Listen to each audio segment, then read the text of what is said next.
दूंगा, उसके बाद में आप उसको फॉरवर्ड कीजिए लोगों को। तो दोस्तों देखिए, ये हमारी जूम मीटिंग का जो एजेंडा था वो पर्टिकुलरली प्रोडक्ट प्रेजेंटेशन था, और थोड़ा सा आज विनय सर जो है प्रोडक्ट प्रेजेंटेशन जो नीड वाली जो चीज है, जिसके बारे में बहुत सारे लोगों के हेल्थ इश्यूज है, उन हेल्थ इश्यूज को ध्यान में रख के आज की जूम मीटिंग में विनय सर यहाँ पे आपको प्रेजेंटेशन देंगे। और सबसे इम्पोर्टेंट चीज ये है दोस्तों कि उसके बाद में कल का जो हमारा कमांडो मीटिंग हुआ, वो कमांडो मीटिंग का एनालिसिस क्या होगा, मतलब लोग वहां पे आए और लोगों ने वहां पे क्या सीखा, तो थोड़ा इसका भी एनालिसिस आज होगा, क्योंकि ये जरूरी था दोस्तों। और ऐसा नहीं कि लीडर ही बात करेंगे, अगर आप चाहते हैं बात करना है तो आप डेफिनेटली बात कर सकते हैं। ये अगले सेशन में रहेगा। अभी पहला सेशन चालू करते हैं, विनय सर से शुरुआत करते हैं दोस्तों। और मुझे लगता है कि हमेशा की तरह आज भी विनय सर कुछ तो भी डिफरेंट चीज हमको बताएंगे, और ये डिफरेंट चीज है। आपको देखिए दोस्तों, जब हम इस प्रोडक्ट को प्रमोट कर रहे हैं, एवरेज मोरपर को प्रमोट कर रहे हैं, और इतना बढ़िया प्लेटफॉर्म हमारे पास में है, आज संवर्थ प्रो जैसा प्लेटफॉर्म है, हमारे सीएमडी हो, चाहे हमारे फाउंडर प्रमोद हेवरे सर हो, चाहे हमारे ट्रेनिंग और सपोर्ट सिस्टम के हेड उतेकर सर हो, ये सब लोग जो है दोस्तों, ये आपके लिए और मेरे लिए असेट्स है, और इनको हम असेट समझ के चलेंगे, ऐसा एक मेरा ओपिनियन है, एक्सपेक्टेशन है। आप लोग भी इन सारी चीजों को आपके असेट समझिए, क्योंकि ऐसी चीजें बार बार जीवन में नहीं मिलती है। तो ये सारी चीजों पे आज कंक्लूजन हो गया, और आज आपको भी बोलने का मौका मिल गया, चाहे हमारा जूम का थोड़ा सा लेंथ समय अगर बढ़ता है तो बढ़ने दीजिए, कोई प्रॉब्लम नहीं। तो मैं अभी यहाँ पे निमंत्रित करूंगा दोस्तों विनय सर को, विनय हेवरे सर को। विनय सर, क्या आप मेरी आवाज सुन रहे हैं sir? Yes sir. Yes sir, welcome sir, welcome. Yes sir, right. दोस्तों विनय शुरू कर सकते हैं, अभी कंटिन्यू करने वाले हैं, तो जल्द से जल्द यहाँ पे 100 का फिगर पूरा होना चाहिए, ये मैं एक्सपेक्ट कर रहा हूँ। Please carry on Vinay sir. Thank you. Okay, सभी को प्यार भरा नमस्कार फिर से एक बार। जो पुणे में जो कल कमांडो मीटिंग हुई है, जिससे मैं भी बहुत सारा प्रेरित हुआ हूँ, हालांकि मुझे आने का समय नहीं मिला। तो अभी हम आज का एक प्रोडक्ट सेशन जो है बहुत शॉर्ट में हम डिस्क्राइब करने वाले हैं।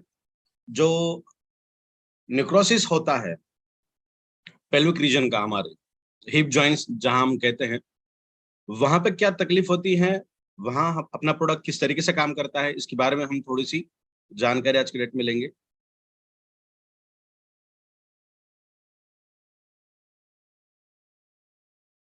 एक सेकंड का समय मुझे दीजिए।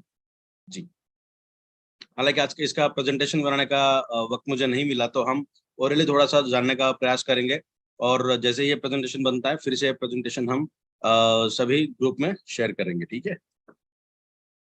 तो एक्चुअली हिप जॉइंट्स, इसे हम थोड़ा सा एक साइंटिफिक टर्मिनोलॉजी में देखने का प्रयास करेंगे। इसे हम कहते हैं vascular necrosis, that is AVN, ठीक है। बैठने में कमर में तकलीफ, उठने में कमर तकलीफ, या फिर हम अभी ये जान लेंगे कि ये हिप जॉइंट्स एक्चुअली होता क्या है। ये हमारी एक टांग, ये हमारी दूसरी टांग, ये दो टांगे जहां हम जांग बोलते हैं, जहां पे कमर के हिस्से को ये कैच करती है, उसे हम कहते हैं हिप जॉइंट्स। तीन अलग अलग हड्डियों का एक दूसरे के साथ जहां पे संबंध आता है, और जो हड्डियां हमारी स्केलेटल मसल्स में सबसे लंबी जाने जाती है, उसे हम कहते हैं वेस्कुलर नेक्रोसिस या फिर हिप जॉइंट्स, सिंपल भाषा में। अभी मान के चलते हैं ये हमारी एक टांग है, लेफ्ट या राइट, तो इस टांग को, इस हड्डी को ऊपर के रीजन में जो पकड़ने का काम करता है, तो ये लॉक एंड की मॉलिक्यूल हो गया, लॉक एंड की हाइपोथेसिस के हिसाब से हो गया। इसे और एक लैंग्वेज में हम बता पाते हैं, जिसे एक सेकेंड का वक्त मुझे दीजिए, बॉल एंड स्टैक के नाम से जाना जाता है। तो ये एक बॉल की तरह का काम करता है, और ये एक स्टैकिंग से पकड़ने का काम करता है। तो ये जो मसल है, ये इतना अलग तरीके का बनता है। ये नेक का रीजन होता है, इसे हम नेक कहते हैं, और ऊपर का जो हेड होता है वो आमतौर पे गोल होता है, थोड़ा सा पिंकिश तरीके का होता है, ठीक है। तो ये गोलाकार है और इसे पकड़ने के लिए ये जो लॉक का हिस्सा होता है, ऊपर का स्टॉक जो होता है, वो अंदर से गोल होता है। ये बाहर की तरफ से गोल होता है या अंदर की तरफ से गोल होता है, तो एक दूसरे को अच्छी तरीके से जकड़ पाते हैं। इन दोनों के अंदर अच्छे तरीके का एक मूवमेंट के हिसाब से ये इस तरीके से बना हुआ होता है कि हमारा पैर आगे की तरफ बेंड होता है, पीछे की तरफ होता है, साइड में होता है और नजदीक भी आता है। समझ पा रहे हैं आप? तो ये जो हिस्सा होता है ये इतना मूवमेंट के हिसाब से बना हुआ होता है कि हमारा लेग गोलाकार भी घूम सकता है, आगे पीछे ऊपर नीचे किसी भी तरीके से मूवमेंट यहाँ पे होती है। और इस मूवमेंट के दौरान ये जो मसल एक दूसरे से के साथ कनेक्शन में है, वहां पे अगर कोई तरीके की दिक्कत आ जाए तो उसे हम कहते हैं हमारे हिप रीजन में दिक्कत आ जाना। ठीक है, आपको सभी को पता चला होगा कि हम आज किस बारे में जानकारी लेने वाले हैं। ठीक है, जिसे हम कहते हैं avascular necrosis, that is AVN, avascular necrosis. अभी हम देखते हैं ये होने की रीजंस क्या क्या है। सबसे पहले ये हमारे बॉडी के लिए इतना ज्यादा इंपॉर्टेंट है। हमारे बॉडी का लगभग सभी ऊपर के हिस्से का जो वजन है उसे संभालने का काम वो ज्वाइन करता है। जहां पे बहुत ज्यादा वजन संभालने की ताकत होती है, वो बहुत ज्यादा फ्लेक्सिबल भी होता है। जो आमतौर पे सबसे ज्यादा स्टेबल बोन के तहत हमारे बॉडी के अंदर काम करता है, ठीक है, वो सबसे ज्यादा स्टेबल है। जो जंक्शन पॉइंट होता है, जो कमर का हिस्सा हमारा ऊपर का हिस्सा होता है, उस हिस्से को स्केलेटल का सबसे बड़ा हड्डी माना जाता है उसे, और वो फ्लेक्सिबल और मूवमेंट के हिसाब से बहुत बेहतरीन तरीके से काम करता है। ठीक है, तो वो सबसे इंपॉर्टेंट स्टेबल हमारे बॉडी को करने का काम करता है। हमारे वॉकिंग के दौरान हमारे बैलेंसिंग का काम करता है, हमारे रनिंग के दौरान वो बैलेंसिंग का काम करता है, जहां पे हम बैठते हैं वहां पे हमारी बॉडी का बैलेंसिंग का काम करता है। और ये इन सभी चीजों के साथ साथ हमारे बॉडी को वेट जो है वो सबसे ज्यादा उस रीजन में आता है, वहां पे वो काम करता है। उसके बाद एक एक मिनट का मुझे समय दीजिएगा, प्लीज प्लीज, एक सेकेंड सिर्फ, सॉरी फॉर डिस्टर्बेंस।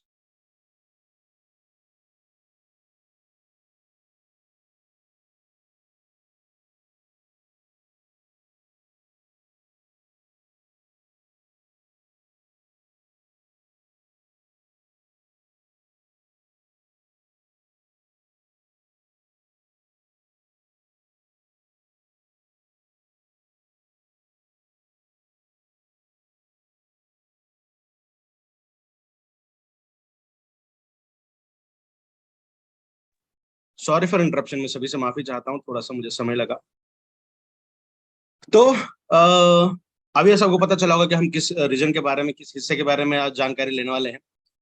ये जो तकलीफ है, जिसे हिंदी में कुल्हे की तकलीफ कहते हैं, जोड़ों का दर्द भी कहा जाता है या फिर कमर का हिस्सा भी, उसका दर्द भी कहा जाता है। तो इन पेन में इसे आमतौर पे हम अर्थराइटिस के अंदर इसे क्लासिफाई करते हैं। अर्थराइटिकल प्रॉब्लम्स माने इन सभी चीजों का प्रॉब्लम होता है। मगर खास तौर पे एवास्कुलर नेक्रोसिस की अगर हम बात करें तो ये दो अलग अलग क्लासिफिकेशन के तहत जाता है। तो सबसे पहले टाइप 1 या फिर फर्स्ट ऑस्टियोपोरोसिस और सेकंड ऑस्टियोपोरोसिस या फिर अर्थराइटिकल ऑस्टियोपोरोसिस भी इसे हम कहते हैं। अभी चलिए इस बारे में हम अभी देखते हैं कि ये एक्चुअली किस तरीके का काम करता है। ऑस्टियोआर्थराइटिस की अगर हम बात करें तो ये जो जंक्शन है हमारे बोन्स का, जो एक दूसरे के साथ चिपकते हैं, उन बोन्स के अंदर बॉडी खुद से ही अगर इंटरनल उसे खराब करना शुरू करती है तो उसे हम कहते हैं ऑस्टियोआर्थराइटिस। ठीक है, दूसरा इसे जनरल अर्थराइटिस हम तब कहेंगे जब हमारे उठने बैठने में अगर वहां पे तकलीफ हो तो। ठीक है, तो या तो दो इसके रीजंस हो सकते हैं, या तो हमारी बॉडी अंदर से इसे खराब करने लगती है, या फिर उसके दौरान किसी भी तरीके का रीजन हम बता नहीं पाते कि वो खराब किस वजह से हो रहा है, तो उसे हम कहते हैं फर्स्ट ऑस्टियोआर्थराइटिस या फिर फर्स्ट ग्रेड। सेकंड की अगर हम बात करें तो वहां पे कुछ अलग अलग तरीके की रीजंस हमें देखने मिलती हैं। सबसे बड़ा जो रीजन है वो है हमारे बॉडी को उस पर्टिकुलर रीजन में ब्लड का सप्लाई ना होना। ठीक है, खून का बहाव अगर अच्छी तरीके से वहां पे मेंटेन नहीं किया जाता है तो वहां पे एवास्कुलर नेक्रोसिस होने की संभावनाएं बहुत ज्यादा है। आज के डेट पे अगर हम देखें तो यंगर एज में यंग एज में इस प्रॉब्लम का बहुत ज्यादा देखने में मिलता है। इस प्रॉब्लम को यंगर एज में लगभग 30 से लेके 45 या 50 साल की उम्र के अंदर हम देखें तो यहाँ पे बहुत ज्यादा होता है। फीमेल्स और मेल्स की अगर हम बात करें तो 10 में से 4 मेल्स को और 10 में से 1 फीमेल को, दैट इज 4:1 रेशियो कहा जाएगा। फीमेल्स के अंदर इसकी जो यंगर एज की अगर हम बात करें तो बहुत कम इसके डिसीज हमें देखने मिलती हैं, और मेल्स की अगर बात करें तो लगभग 10 into 4 40% मेल्स के अंदर हमें ये देखने मिलता है। ठीक है, तो एवेस्कुलर निक्रोसिस का सबसे बड़ा रीजन क्या है कि हमारे पेल्विक रीजन को, इसे हम पेल्विक भी कहेंगे, जो हमारे बॉडी का निचला और ऊपर का हिस्सा जहाँ पे जंक्शन में आता है उसे पेल्विक रीजन कहते हैं।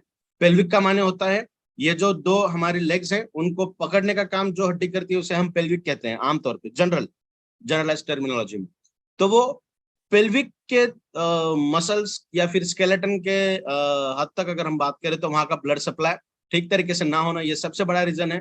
दूसरा रीजन है जो सेकंड नंबर पे आता है, that is autoimmune disease. Auto immune, हमारी इम्यूनिटी अगर हमारे बॉडी के खिलाफ काम करने लग जाए तो वहां पे भी हमें एवेस्कुलर निक्रोसिस देखने मिलता है। तीसरा रीजन है एक्सेसिव अल्कोहलिज्म। बहुत ज्यादा अगर कोई ड्रिंकिंग करता है, अल्कोहलिज्म करता है, तो उन्हें आने वाले कुछ दिनों में इस डिसीज की जगने की संभावना बहुत ज्यादा होती है compare to non alcoholic person.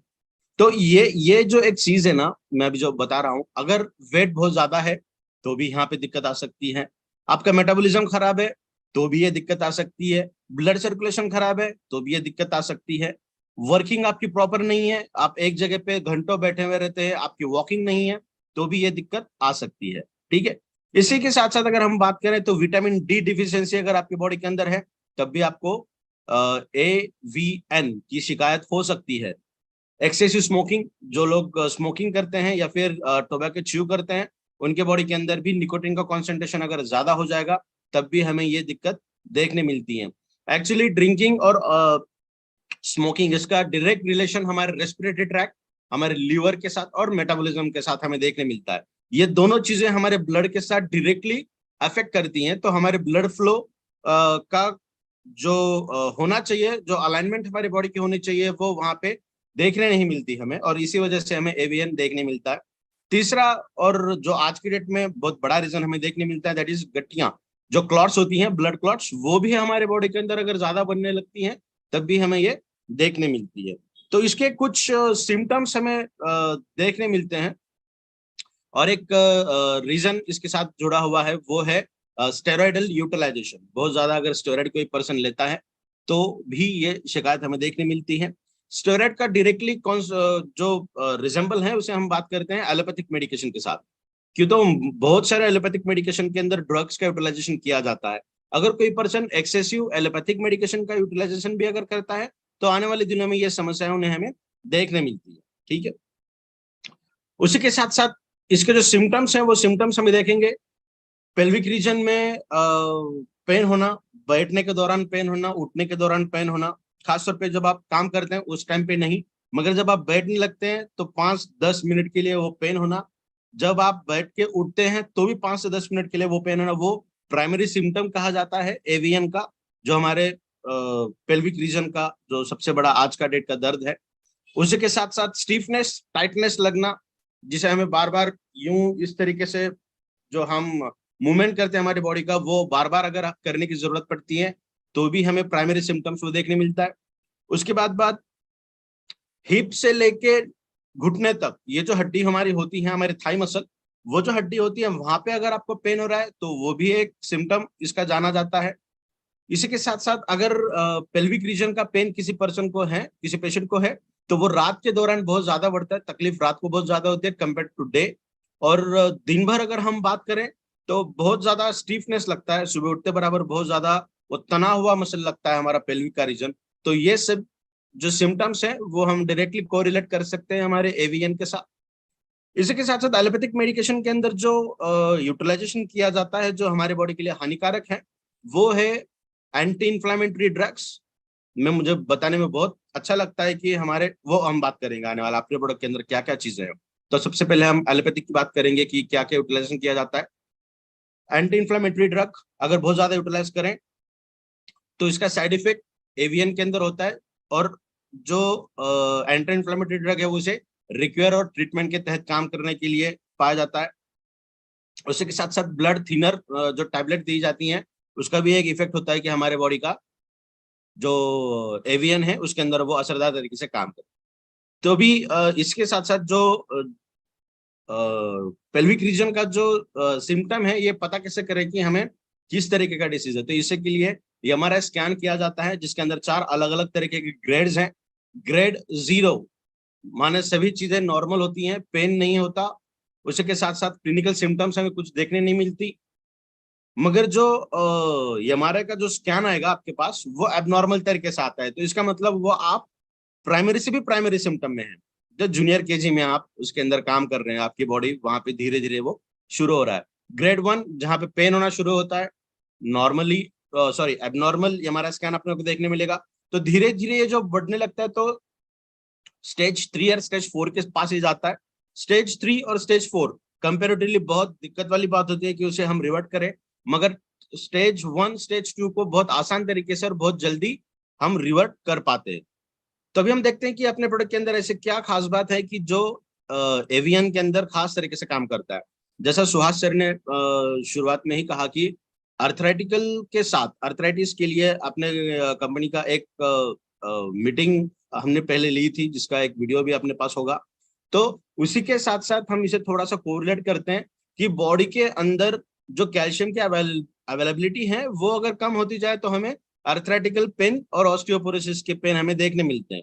तो ये अर्थराइटिकल का ही क्लासिफिकेशन के अंदर हम इसे करेंगे, और ऑस्टियोपोरोसिस के अंदर हम इसे ग्रेड 1 ग्रेड 2 या फिर क्लास 1 क्लास 2 के अंदर इसे हम क्लासिफाई करते हैं। ठीक है, तो सबसे इंपॉर्टेंट एंटी इन्फ्लेमेटरी होना बहुत ज्यादा जरूरी है हमारे बॉडी के लिए।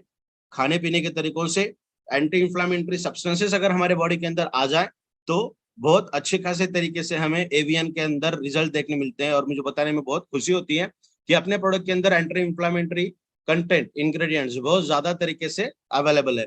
इसे किस तरीके से देखा जाए तो जितने भी तरीके की ग्रीन वेजिटेबल्स हैं उसके अंदर एंटी इन्फ्लेमेटरी मॉलिक्यूल ज्यादा पाई जाती है compare to fruits and other things. तो अपना प्रोडक्ट तो 100% प्लांट ओरिजिनेटेड है, करेक्ट। हर्बल आयुर्वेदिक का कंटेंट इसके अंदर बहुत ज्यादा तरीके से प्रेजेंट है, लीफ है, रूट है, शूट है, तो इन सभी चीजें प्लांट बेस्ड जितना भी कंटेंट मिलता है वो सभी कंटेंट अपने प्रोडक्ट के अंदर देखने मिलता है। तो अपना प्रोडक्ट एंटी इंफ्लेमेटरी चीजों से लैस है। दूसरा, इसके अंदर जो ट्रीटमेंट या फिर अपने प्रोडक्ट के अंदर ऐसी क्या खास बात है जो इसके अंदर काम करेगा वो है हमारे कोलेस्ट्रॉल को कम करना। तो अपने प्रोडक्ट के अंदर जो एलडीएल है, वीडीएल है या फिर एचएलडीएल है, उन सभी चीजों का मेंटेन करने का काम करता है। आसान तरीके से आसान शब्दों में अगर हम बात करें तो जितना भी बैड कोलेस्ट्रॉल हमारे बॉडी के अंदर आता है उसे कम करने में अपना प्रोडक्ट बहुत असरदार तरीके से काम करता है। जो गुड कोलेस्ट्रॉल है उसे मेंटेन करने का काम करेगा। तो इसके अंदर ओमेगा 3 फैटी एसिड्स बहुत बेहतरीन तरीके से काम करती हैं। पिछला जो हमने वीडियो लिया था आई थिंक लास्ट संडे को हमने एक लिया था, तो उसके अंदर हमने बताया था कि ओमेगा 3 फैटी एसिड अपने प्रोडक्ट के अंदर बहुत अच्छे इंग्रेडिएंट्स के साथ मिला हुआ है। तो जितने भी तरीके के नट्स अपने प्रोडक्ट के अंदर हैं, चाहे पंपकिन सीड हो, आलमंड हो, और भी वैरायटी ऑफ कंटेंट हो जिसके अंदर ओमेगा 3 फैटी एसिड अपने प्रोडक्ट के अंदर बहुत बेहतरीन तरीके से मिलता है, और वो हमारी इस परेशानी से दूर करने में, राहत दिलाने में असरदार तरीके से काम करता है। उसके बाद अगर हम बात करें तो एंटीऑक्सीडेंट प्रॉपर्टी बहुत ज्यादा होनी चाहिए हमारे बॉडी के अंदर। एवीएन के अंदर अगर खास तौर पे बात करें उससे राहत मिलने के लिए तो अपना प्रोडक्ट एंटीऑक्सीडेंट्स का तो वर्ल्ड्स बेस्ट कंटेंट के तहत हम इसे इस्तेमाल करते हैं। बहुत सारे लोगों को जो ये प्रोडक्ट यूटिलाइजेशन करते हैं उन्हें पता चला होगा अब तक। उसी के साथ साथ विटामिन डी का भी हमारे बॉडी के अंदर रहना बहुत ज्यादा जरूरी है। और पिछली बार हमने बात किया था विटामिन डी के बारे में, फिर से मैं दोहराता हूँ कि अपने प्रोडक्ट के अंदर विटामिन डी का कंटेंट तो मिलता है, मगर उसे फंक्शनल में कन्वर्ट करने के लिए आपको खुद को स्वयं को प्रयास करना पड़ेगा। सुबह की सनलाइट के अंदर 15 से 20 मिनट की वॉकिंग बहुत ज्यादा जरूरी है, तब जाके विटामिन डी 2 जो नॉन फंक्शनल हमारे बॉडी के अंदर आता है वो फंक्शनल में कन्वर्ट होता है। लगभग 10% के हिसाब से, ऑलमोस्ट टेंटेटिव की हम बात करते हैं, एग्जैक्ट नहीं, ऑलमोस्ट 10% विटामिन डी अपने प्रोडक्ट से मिलता है। जो लोग नॉन वेजिटेरियन हैं, नॉनवेज खाते हैं, उनके बॉडी के अंदर ऑलमोस्ट 25% तक विटामिन डी जो फंक्शनल कंटेंट है वो उनके अंदर पाया जाता है। जो प्योरली वेजिटेरियन है उन पर्सन के अंदर अगर हम बात करें तो उनको वॉकिंग बहुत ज्यादा इंपॉर्टेंट है। और मैं सभी से रिकमेंड करता हूं कि आप जब भी प्रोडक्ट लेते हैं उसके बाद तुरंत 15 से 20 मिनट के लिए, मॉर्निंग की अगर हम बात करें सबसे पहले प्रोडक्ट लेने के बाद 15 से 20 मिनट सनलाइट के अंदर, सूरज की किरणों के अंदर वॉकिंग करना बहुत ज्यादा जरूरी है in terms to vitamin D. और विटामिन डी हमारे एंटायर स्केलेटल मसल्स, जहां पर भी हड्डियां हैं, उनको स्ट्रेंथ देने का काम विटामिन डी करता है, जो तभी फंक्शनल में जाता है जब वो D2 से D3 के अंदर कन्वर्ट होता है। चाहे आपके बॉडी के अंदर कितना भी D2 पड़ा हो, वो मायने नहीं रखता, विटामिन D3 कितना है वो मायने रखता है, और वो तभी कन्वर्ट होता है जब आप सनलाइट के अंदर जाते हैं और वॉकिंग करते हैं। उसी के साथ साथ हमारे प्रोडक्ट के अंदर व्हाइट गोंद, सफेद गोंद और येलो गोंद उसके अंदर है। आलमंड है जो काम करता है कैल्शियम के लिए, इसके अंदर बहुत सारे कंटेंट यूटिलाइज की गई हैं।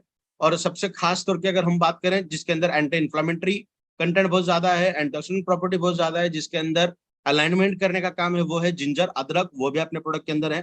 तो एक ऐसा बेस्ट कॉम्बिनेशन हिबारिस मोर पावर है जो आमतौर पे हमारी एंटायर ऑर्गेनेल को अलाइन करने का काम करता है। एक सीधे जिसे हम मात्रा कहेंगे उस सही मात्रा में रखने का काम करता है। और जहां तक हम स्पेसिफिक डिसीज और डिसऑर्डर की बात करें, तो स्पेसिफिक डिसीज के अंदर भी अपना प्रोडक्ट बहुत लाजवाब तरीके से काम करता है। ठीक है, थोड़ा सा मैं बताऊंगा इस डिसीज के बारे में, ये जो डिसऑर्डर है इसके बारे में। जो हमने बोला था कि ये ऊपर का स्टॉक है और ये बॉल है, तो ये जो कंटेंट है, ये ये हेड है, यहाँ पर ये बहुत स्मूथ होता है और ये अंदर का हिस्सा भी बहुत स्मूथ होता है, और इसी की वजह से ये मूवमेंट बहुत ज्यादा हमें देखने मिलती है। थोड़ा सा इमेजिन अगर हम करें कि ये स्मूथ के बजाय ये थोड़ा सा अगर उबड़ खाबड़ अगर हो जाए, तो ये थोड़ा सा रफ अगर बन जाए, या ये बन जाए या अंदर का हिस्सा बन जाए, क्या तब क्या ये ठीक तरीके से मूव कर पाएगा? बिल्कुल नहीं कर पाएगा। तो आमतौर पे देखने में ऐसा मिलता है कि ये जो हेड होता है बॉल का, और ये स्टॉक का अंदर का हिस्सा होता है पेल्विक रीजन का, जो ऊपर की हड्डी इसे पकड़ने का काम करती है, ये दोनों सरफेसेस रफ होने की शक्यता होती है। ये दोनों सरफेस रफ होने लगते हैं। जब ये रफ होने लगे, तब हमारी मूवमेंट, हमारी वॉकिंग में, हमारे मूवमेंट के अंदर जितना मूव होना चाहिए उतना मूव नहीं होता। तो ये चीजें हमें देखने मिलती है एवीएन के अंदर, एवेस्कुलर नेक्रोसिस के अंदर। और इसे रिवर्ट किया जा सकता है तब तक जब तक ये ग्रेड 1 या ग्रेड 2 के अंदर है। ग्रेड 3 और ग्रेड 4 के अंदर इसे रिवर्ट होने में थोड़ा सा समय लग सकता है। अपना प्रोडक्ट आपके हर ऑर्गेनल को, हर मसल को, हर ऑर्गन को, उसका जो फंक्शन है उसे रिस्टोर करने के लिए बहुत मददगार तरीके से काम करता है। फिर से बॉडी टू बॉडी इसे टाइम थोड़ा सा लग सकता है। तो दिस इज ऑल अबाउट आज का जो टॉपिक मुझे सुहास सर ने बताया था, एवीएन। मैं फिर से एक बार माफी चाहता हूं कि आज का प्रेजेंटेशन में बना नहीं पाया, हम ओरल बात कर रहे हैं। जब भी इसका प्रेजेंटेशन बनता है मैं सभी ग्रुप्स के अंदर इसे मैं बिल्कुल भेज दूंगा। सो थैंक यू सो मच, मुझे आज आपने बात करने का मौका दिया सर। तो over to you, thank you sir. और एक चीज मैं बताना चाहता हूँ, ब्लड वेसल्स अगर दबती हैं, ब्लड वेसल्स ज्यादा ओपन नहीं है, तब जाके हमारा खून हमारे एंटायर बॉडी के अंदर पास नहीं होता। ब्लड वेसल के अंदर अगर क्लॉटेज जमा है, उसके अंदर कोई चीज अगर अटक जाए जो ब्लड हमारे पास नहीं होने देता, तभी ये हमें दिक्कत देखने मिलती है ब्लड सर्कुलेशन की। और तीसरा जो है, हमारा खून अगर गाढ़ा होने लगता है तब भी ये दिक्कत आती है। तो इन तीनों चीजों के अंदर अपना प्रोडक्ट काम करता है। आपको ब्लड थीन होने की टैबलेट लेने की जरूरत नहीं है। अगर आप प्रोडक्ट 20 से 25 दिन यूटिलाइज कर रहे हैं, ऑलमोस्ट 1 मंथ के अंदर आपका ब्लड थीन होने लगेगा। तब जाके ये चीज हमें देखने मिलेगी कि ब्लड सर्कुलेशन अच्छा हो रहा है। क्लॉट्स भी अगर है तो उसे भी रिमूव करने का काम करता है। और जो एंटी इंफ्लामेटरी और जो ब्लड हमारे वेसल्स जो दबी हैं, उसे भी काफी हद तक उसे वो सर्कुलेशन अगर ठीक से हो गया तो वो उसे भी फिर से रिस्टोर करने का काम करे। So thank you so much sir, over to you.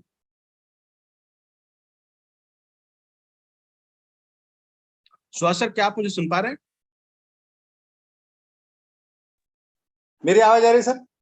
Yes sir, yes, perfect. Thank you, thank you very much Vinay sir आज के प्रेजेंटेशन के लिए। और मैंने 11th आवर में आपको बताया कि सर आज आपको प्रेजेंटेशन देना है, तो बहुत बहुत शुक्रिया आपका। फिर भी आपने बहुत बेहतरीन तरीके से आज यहाँ पे समझाने की कोशिश की है। ठीक है, थोड़ा धीरे धीरे हमारे समझ में आएंगे, कोई नहीं। लेकिन सर एक बेहतरीन प्रेजेंटेशन था आज का। और थैंक यू सर। हमारे जितने भी यूजर्स है, प्रोडक्ट के यूजर्स है, सब लोग इसको यूट्यूब पे भी देख सकते हैं। मैंने जो यूट्यूब का लिंक भी शेयर किया है। तो दोस्तों अभी थोड़ा सा हम आगे बढ़ते हैं। मुझे पता नहीं किस कारण से आज प्रमोद सर हमारे साथ में उपस्थित रहना चाहिए थे, लेकिन अभी मुझे लगता है कि प्रमोद सर यहाँ पे एंटर नहीं कर पा रहे क्योंकि हमारी कैपेसिटी कंप्लीट हो चुकी है। तो हो सकता है ऐसा। लेकिन दोस्तों आज हम थोड़ा सा एक डिफरेंट टॉपिक पे बात करेंगे। क्योंकि यहाँ पे कल जो हमारा जो मीटिंग हुआ था, कमांडो ट्रेनिंग हुआ था, और मुझे लगता है बहुत सारे यहाँ पे जितने भी उपस्थित लोग हैं उसमें से बहुत सारे कल के कमांडो ट्रेनिंग के लिए उपस्थित भी थे। और मैं सबका अभिनंदन करता हूँ। कल चूंकि कंटिन्यू हमारी मीटिंग चल रही थी, तो उस मीटिंग में मैं पर्सनली सबसे बात नहीं कर पाया, सबसे मिल नहीं पाया, लेकिन जितना भी हमने कल लिया वो मुझे लगता है कि हमारे जीवन के एक बहुत बड़े उपलब्धि में से एक रहेगा। कल विवेक सर का प्रेजेंटेशन, प्रमोद सर का प्रेजेंटेशन, हमारे जजू उतेकर सर का प्रेजेंटेशन, ये बहुत सारी एक अमेजिंग चीजें थी हमारे लिए। और इन चीजों से हम मतलब बाकी लोगों का तो है ही, लेकिन मैं अपनी पर्सनल लेवल पे अगर बात करूँ तो पर्सनल लेवल पे डेफिनेटली दोस्तों कल जो मुझे मिला है वो बहुत सारी चीजें मैंने जीवन में सोची भी नहीं थी। और यहाँ से अभी हमारा सफर शुरू हो रहा है। हमारी जो बीते कुछ महीनों की जो मेहनत है, और ये मेहनत ऐसी है दोस्तों कि हमने बिना विचलित हुए इस प्लेटफॉर्म पे continue. Okay Vinay sir, okay, thank you sir. तो हमने बीते कुछ महीने में जो मेहनत ली है दोस्तों, ये मेहनत का फल अभी दिखना चालू होगा। तो मैं आप सबको सही में पूरे दिल से धन्यवाद देता हूँ कि हम लोग यहाँ पे आए और इस प्लेटफॉर्म पे आज भी शुरू से लेकर आज तक हम इस प्लेटफॉर्म पे डटे रहे, बने रहे। और मुझे लगता है कि शायद प्रमोद सर की एंट्री हो चुकी है। यस। तो दोस्तों जो हमारे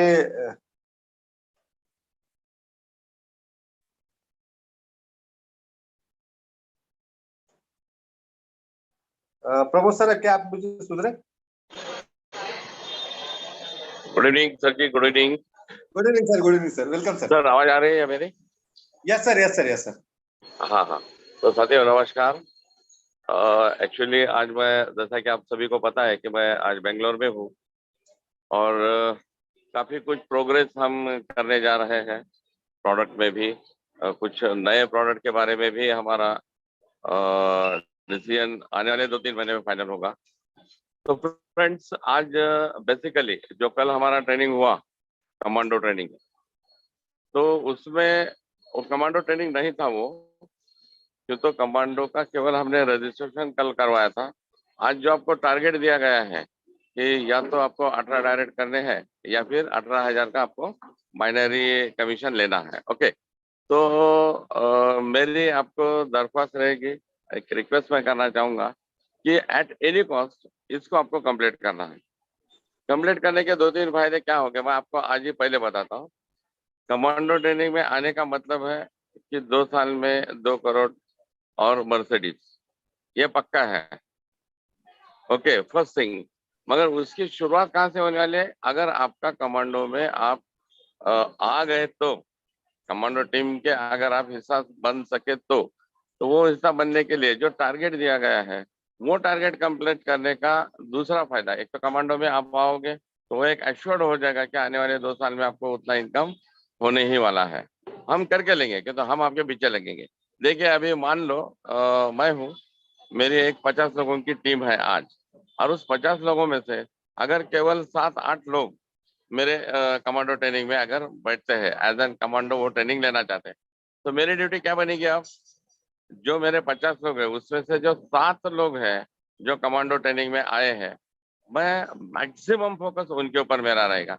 जो भी टारगेट कंपनी उनको देगी एट एनी कॉस्ट उसको कंप्लीट करने के लिए मेरा प्रयास रहेगा।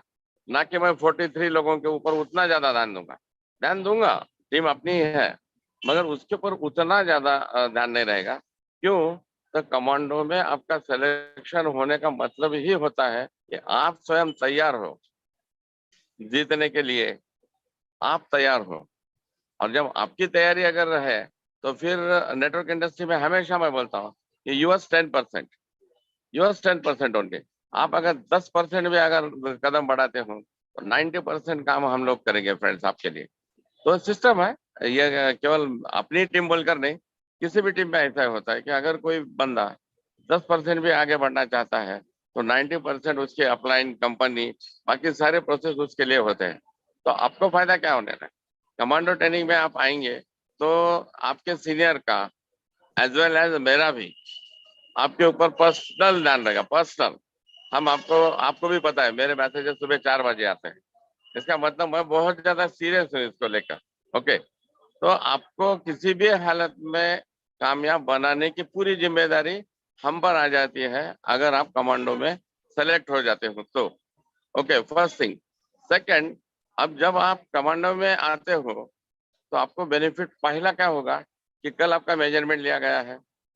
क्या लगता है आपको जितने लोग आए थे सारे के सारे लोगों को हम यूं ही सूट फ्री में दे देंगे? आज सूट सिलाना, कपड़ा और उसकी सिलाई, अपने एरिया में अगर अपन सूट की सिलाई अगर समझते तो 3,500-4,000 रुपए केवल सिलाई है।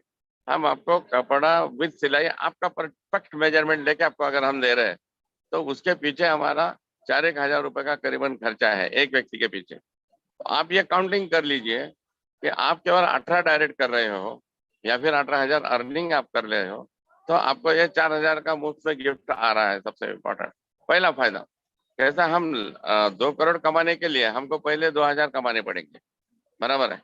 तो पहला क्या होगा कि एक आपको तो ये सूट एज वेल एज ये गारंटी कि हर महीना 3 स्टार होटल में हमारे मीटिंग होने वाले हैं। तो एक एंजॉय भी रहेगा, एक ट्रेनिंग भी रहेगी। कल आपने देखा कि कल की ट्रेनिंग नहीं थी फ्रेंड्स। आप अभी और एक बात ध्यान में रखें, अभी इसके बाद जो ट्रेनिंग होगी वो कमांडो के लिए होने वाली ट्रेनिंग है। दैट्स वाई मेरा केवल आपको इतना ही रिक्वेस्ट रहेगा। आज मैं अभी एक मीटिंग में ऑलरेडी बैठा हूँ यहाँ पर, तो मेरा केवल एक ही रिक्वेस्ट आप सभी को रहेगा कि कुछ भी करने 30 दिन के कभी भी, आप सभी को पता है कि मेरा हमेशा टारगेट रहा है 50% का। क्यों? तो मैं जो दिन है 30 दिन का मतलब लोगों के लिए 30 दिन है, मेरे लिए तो दिन रात है ना। दैट्स वाई कि 15 दिन में ही हम 18 डायरेक्ट करेंगे। 15 दिन के अंदर ही हमारा 18,000 का पेमेंट कैसे हो जाएगा इसके लिए हम प्रयास करेंगे। और एक ही आपको आज वादा करता हूँ कि सुहास सर तो आपके पीछे है ही, मगर मैं भी 100% आपके सबके साथ हूँ। आपके सीनियर है, सीनियर के साथ मैं हूँ, कंपनी है। हमें अपने टारगेट कितना, मतलब हम कितने एक्साइटेड है वो दिखाने का मौका आज आपको पहली बार मिल रहा है कि जो भी व्यक्ति, हम तुरंत डिक्लेयर करेंगे कि जिन्होंने 18 डायरेक्ट किया उसका नाम कंपनी के लिस्ट में आ जाएगा कि first commando, number 1 commando, number 2 commando जिसने 18,000 किया, नंबर 3 कमांडो। तो जितने जल्द आप इसमें आओगे उतना सबके लिए अच्छा है। और मैं चाहता हूँ कि सुहास सर के टीम के सारे लोग 15 दिन के अंदर ही कमांडो के लिए सेलेक्ट हो जाए। आप सभी को वही शुभकामनाएं देते हुए मैं जो सेवा का मौका मुझे सुहास सर ने आज यहाँ पर दिया, आपने और सुहास सर ने, उसके लिए आप सभी का धन्यवाद अदा करता हूँ और wish you all the best. Thank you friends, thank you so much. Thank you sir, thank you very much sir. बहुत आपके बिजी शेड्यूल में समय निकाला हमारे लिए और बहुत बहुत शुक्रिया सर आपका। और आपने जो मैसेज दिया है वो मैसेज का यही अर्थ होता है कि जो भी टारगेट दिया है आपको 1 महीने का हम सब लोगों को, वो हम 15 दिन में पूरा करेंगे और डेफिनेटली पूरा करेंगे सर आने वाले वीक में। और उसके बाद के वीक में ये सारा टारगेट पूरा हो चुका है। ये मेरी तरफ से प्रॉमिस है, पूरी टीम की तरफ से आपको प्रॉमिस है। और हमारे जितने भी लीडर्स है उतने सक्षम भी है कि ये टारगेट आधे महीने में ही पूरा कर सकते हैं। तो दोस्तों बात यही थी कि मैं जैसे बता रहा था कि कल का जो मीटिंग था बहुत सारे लोग उसमें उपस्थित नहीं थे, तो उन लोगों के लिए आज एक्चुअल में ये एक मेजबानी के तौर पे आज का मीटिंग रखा है कि बहुत कल जो लोग आ नहीं सके या किसी कारण से उनका पॉसिबल नहीं हुआ कल की मीटिंग में आना, तो उन लोगों को ये पता चले कि कल क्या हुआ। तो दोस्तों जैसे कि प्रभु सर ने अभी कहा कि एक्चुअल में ये कमांडो मीटिंग था ही नहीं, क्योंकि कमांडो कमांडो जो होता है, कमांडो ट्रेनिंग जो होता है वो कमांडो की तरह होता है। और कल मैं देख रहा था, मैं भी बहुत बार हॉल में से उठ के गया, उसके लिए मैं सॉरी कहता हूँ आप सब लोगों को। लेकिन ये बिल्कुल भी कमांडो ट्रेनिंग नहीं था। और कमांडो ट्रेनिंग ऐसा होता है कि आपको अगर बैठने के लिए बोला जाए तो आप कंटिन्यू बैठेंगे, आपको अगर दौड़ने के लिए बोला जाए तो आप कंटिन्यू दौड़ेंगे। लेकिन मैं शुक्रिया अदा करता हूँ कल राजेंद्र उतेकर सर का, कि उन्होंने बहुत आसान शब्दों में ऐसी चीजें बताई दोस्तों कि जो चीजें समझने के लिए लोगों को 10-10, 20-20 साल लग जाते हैं। और ये हमारा अचीवमेंट है, ये समर प्रो का एक बहुत बड़ा अचीवमेंट है कि आज ये प्लेटफॉर्म पे ऐसे बड़े बड़े लोगों को हमें सुन